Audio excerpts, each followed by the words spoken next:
Hello aspirants, आज हम बात करेंगे भारतीय वायुसेना के ग्रुप एक्स, वाई और जेड ट्रेड्स की कि ये ट्रेड्स क्या होते हैं, किस आधार पर दिए जाते हैं, इनका काम क्या होता है और इनकी तैनाती कहाँ कहाँ हो सकती है।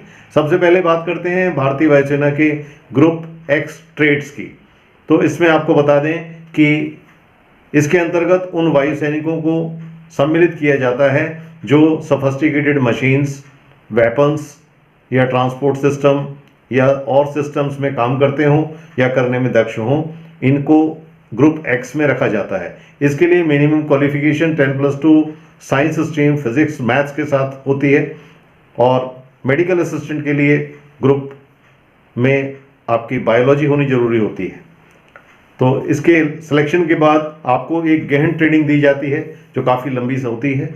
इस ट्रेनिंग के बाद आपको ट्रेड अलॉट किया जाता है। ट्रेड के बाद आप पर्टिकुलर सिस्टम के लिए ट्रेन होते हैं और उस सिस्टम पे जाकर आप अपना काम करते हैं। इसके बाद ग्रुप वाई की बात करते हैं। Group Y non technical trades को कहा जाता है। इसके अंतर्गत सभी प्रकार के क्लर्क, ट्रेनर्स जैसे ground training instructor, air force police, mechanical transport driver, ये सारे ट्रेड्स इसमें ग्रुप वाई में आ जाते हैं और इसके लिए भी 10+2 की डिग्री या सर्टिफिकेट चाहिए होता है। एंट्रेंस एग्ज़ाम होता है, मेडिकल फिटनेस टेस्ट है, उसके बाद आपका सिलेक्शन होता है और आपको एक ट्रेनिंग के बाद इसमें रख लिया जाता है। और हर एक ट्रेड की ट्रेनिंग कुछ डिफरेंट होती है क्योंकि उसके काम भी अलग अलग प्रकार के होते हैं। बात करते हैं ग्रुप जेड की। ग्रुप जेड जो है वो प्योरली म्यूजिशियंस का है, यानी जो म्यूज़िक प्ले करते हैं। इनकी पोस्टिंग, तैनाती एयरफोर्स बैंड में होती है। इसके लिए काफ़ी ज़्यादा एज लिमिट रखी जाती है। आप इसमें जब कभी वैकेंसी निकलती है अप्लाई कर सकते हैं। उसके बाद आपको कुछ म्यूज़िकल इंस्ट्रूमेंट्स की चलाने की गहन ट्रेनिंग दी जाती है और उसके बाद आप किसी भी एयरफोर्स बैंड में सम्मिलित हो जाते हैं। तो ये है ग्रुप एक्स, वाई और जेड के लिए। ग्रुप एक्स में आपको पे मैट्रिक्स 3 में शामिल किया जाता है, यानी 21,700 के आसपास बेसिक मूल वेतन होता है। इसके बाद आपका डीए के बाद मिलिट्री पेमेंट के बाद आप टेक्नीशियन हैं तो टेक्निकल अलाउंसेस और अलग अलग प्रकार के अलाउंसेस आपको मिलते हैं। यानी आपकी जो सैलरी है वो 40,000 प्लस पे जाती है।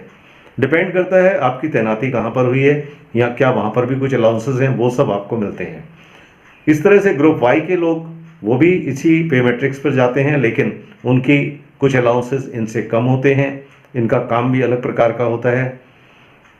म्यूजिशियंस का पूरी ज़िंदगी का काम म्यूज़िक का होता है। वो अपने साज सामान के साथ जहाँ एयरफोर्स की ज़रूरत होती है, बैंड की, परेड्स की, सलामी की, वहाँ पर वो लोग जाते रहते हैं।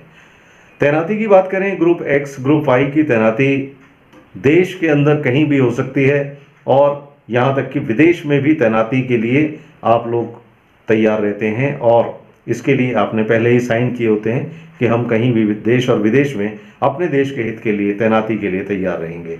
इसमें कोई और सोच नहीं है। तो इनकी तैनाती कहीं भी हो सकती है।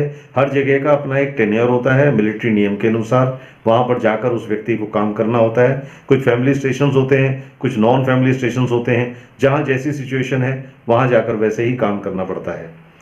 20 साल की सर्विस के बाद अगर आप रिटायरमेंट आते हैं तो आपको पेंशनरी बेनिफिट्स मिलते हैं जो कि भारतीय वायुसेना या सेना के नियमानुसार आपको देय होते हैं।